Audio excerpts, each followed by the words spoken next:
अस्सलामुअलैकुम दोस्तों और साथियों, उम्मीद है आप लोग खैरियत से होंगे। आज की इस वीडियो में हम बात करेंगे कि जो ब्लड प्रेशर का मसला है, वैसे तो उम्मीद है कि आप उसके लिए पहले से ही बहुत सारी दवाइयाँ खा रहे होंगे,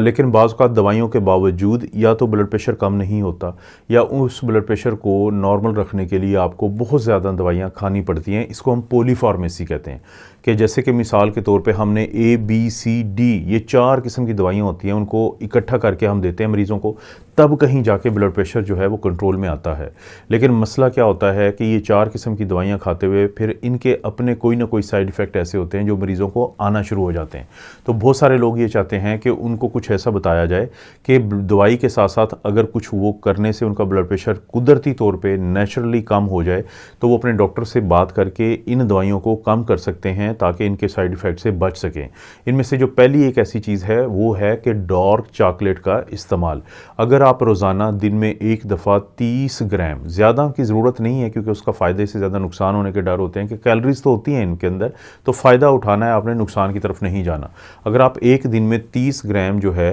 वो डार्क चॉकलेट उसे हम कहते हैं कि जो चॉकलेट होता है उसके ऊपर रैपर पे लिखा होता है कि इसके अंदर कितने % कोको है, तो उसमें वो चॉकलेट जिसके अंदर 60 से लेके 70% तक कोको हो, तो उसको अगर आप दिन में एक दफ़ा इस्तेमाल करेंगे तो इसके इस्तेमाल की वजह से आपका ब्लड प्रेशर कुदरती तौर पे बेहतरी की तरफ। आपने ये करना है कि बार बार ये जो हम मीठी चीज़ें खाते हैं तो इनसे आप परहेज़ करें। कोशिश करें कि जो मीठी चीज़ें होती हैं, कार्बोहाइड्रेट वाली चीज़ें होती हैं, उनसे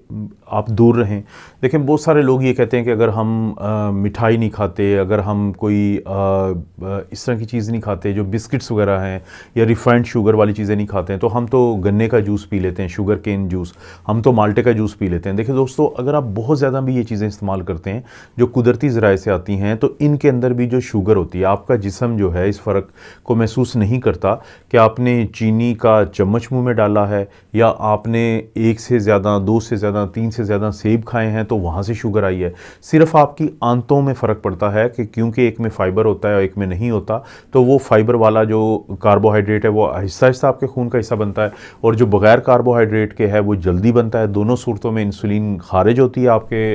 लबलबा से। ये जो इंसुलिन होती है ये बाकी काम करने के अलावा आपके गुर्दों से सोडियम को भी जिस्म के अंदर वापस लाती है, साथ उसके पानी आता है। खून की नालियों में जब सोडियम और पानी ज़्यादा इकट्ठा होता है तो उसकी वजह से आपका ब्लड प्रेशर ऊपर चला जाता है। अब एक तरफ आप दवाई खा रहे हो और दूसरी तरफ आप मीठी चीज़ें खा रहे हो बार बार, तो वो जो मीठी चीज़ें हैं वो आपके ब्लड प्रेशर को दवाई के बावजूद या तो कम नहीं होने देंगे या दवाइयों को बहुत ज़्यादा बढ़ाना पड़ेगा तो तब कम होगा। तो आपने जो मीठी चीज़ों का इस्तेमाल है वो कम से कम करना है अपनी ज़िंदगी में। देखिए, अगर आप ब्लड प्रेशर के मरीज़ हैं और आपको गुर्दों का मसला नहीं है तो उस सूरत में आपने कोशिश करनी है कि आप वो चीज़ों का इस्तेमाल ज़्यादा करें कि जिनके अंदर सोडियम तो कम हो लेकिन उनके अंदर पोटेशियम जो है वो ज़्यादा हो। आप गूगल पे लिख सकते हैं कि फूड्स कंटेनिंग मोर पोटेशियम, तो कोई लिस्ट आ जाएगी। उस लिस्ट में से 3-4 के नाम लिखें, 5 के आप नाम लिख लें, उसको अपनी जेब में रखें और कोशिश करें कि जब मौका मिले तो उनको इस्तेमाल करें, क्योंकि ब्लड प्रेशर के मरीज़ों में पोटेशियम ज़्यादा जो होता है, अगर उनको गुर्दों का मसला नहीं है, क्योंकि गुर्दों का मसला होता है तो फिर आपने गुर्दों के डॉक्टर से बात करके ही इन चीज़ों को इस्तेमाल करना है, क्योंकि आपके गुर्दे अगर ख़राब हो तो वो पोटेशियम नहीं निकाल पाते। तो अगर आपको गुर्दों का मसला नहीं है तो उस सूरत में जो पोटेशियम वाले खाने हैं उनकी वजह से जब पोटेशियम आपके जिस्म में जाता है और नमक उसमें कम होता है तो ये चीज़ आपकी खून की नालियों की सेहत के लिए बेहतर है, जो आपके ब्लड प्रेशर को कुदरती तौर पे कम रखने में मददगार साबित होती हैं। चौथे नंबर पे एक ऐसी आदत है कि अगर आप उसको भी ध्यान देंगे तो उससे कुदरती तौर पे आपके ब्लड प्रेशर का कंट्रोल बहुत बेहतर हो जाएगा। वो आदत क्या है कि रोज़ाना कोशिश करें, रोज़ाना की बुनियाद पे 7 घंटे की जो एक पुरसकून नींद है, अगर आप उसको ले लेते हैं तो उसकी वजह से आपके ब्लड प्रेशर पे बहुत फ़र्क पड़ता है। उसकी वजह क्या है? वो लोग जिनकी जो नींद की कमी का शिकार होते हैं, वो लोग जो नींद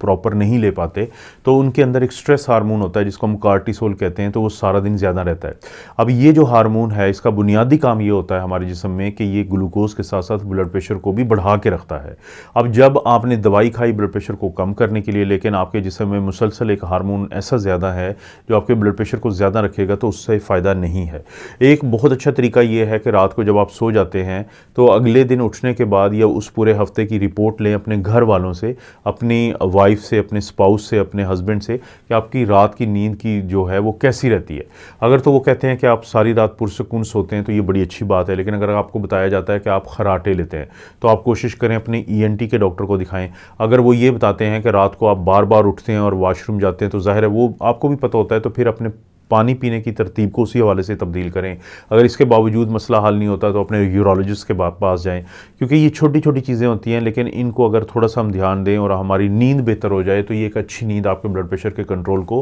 कुदरती तौर पे बहुत बेहतर कर देती है। और इस वीडियो की 5वीं और सबसे आखिरी जो टिप है, वो 2 टिप्स हैं, वो मैं आपको दे देता हूं जो आपको मदद करेंगे कुदरती तौर पे आपके ब्लड प्रेशर को कम करने में।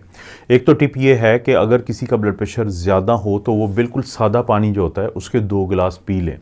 दो सादा से मुराद है कि जिसके अंदर कोई नमक नहीं शामिल है, जिसके अंदर कोई ग्लूकोज नहीं शामिल है, बिल्कुल सादा पानी। उससे फ़ायदा ये होता है कि ये सादा पानी जब आपके मैदे के बाद, आंतों के बाद आपकी खून की नालियों में जाता है, उसके बाद यही जो पानी है ये आपके गुर्दे से निकलता है। लेकिन पानी के अंदर ये सलाहियत होती है कि ये गुर्दों से निकलते हुए अपने साथ नमकियात को भी खींचता है, और ये नमकियात और पानी जब बाहर निकलेंगे, और ख़ास तौर पे जब वो नमकियात जो इस पानी के अलावा एक एक्स्ट्रा चीज़ थी वो निकलते हुए मज़ीद साथ पानी को लेकर जाएगा, तो ये एक डायूरेटिक के तौर पे काम करता है, पेशाब आवर